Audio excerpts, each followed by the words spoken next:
Hello guys, magandang araw ng linggo. So, meron akong bibigay sa inyo na tip para makatulong din sa pag-officiate ninyo being referee.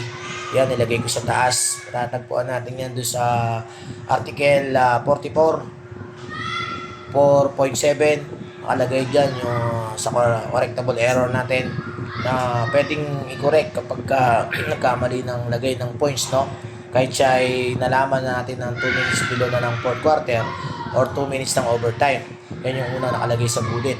At pwede rin natin i-correct yung erroneous points, yung erroneous sa erroneous din sa pagsusulat ng foul na hindi pala sa kanya, hindi pala siya yung foul, siya sa 8-3 nalagay. A1 pala yung foul, mga kapitos, na andyan din, nakalagay naman yun sa taas, no? So yan, pwede i-correct at the beginning of the game hanggang dun sa fourth quarter na-discover ng ating referee, 2 minutes less or overtime na 2 minutes, pwede po siya, no? So ano pa, yung erroneous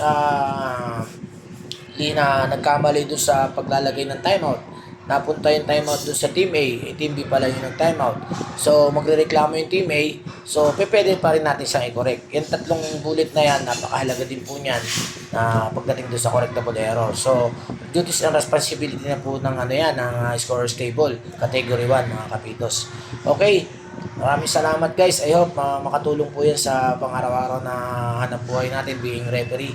Salamat sa inyo and be safe always. God bless you all. Bye-bye.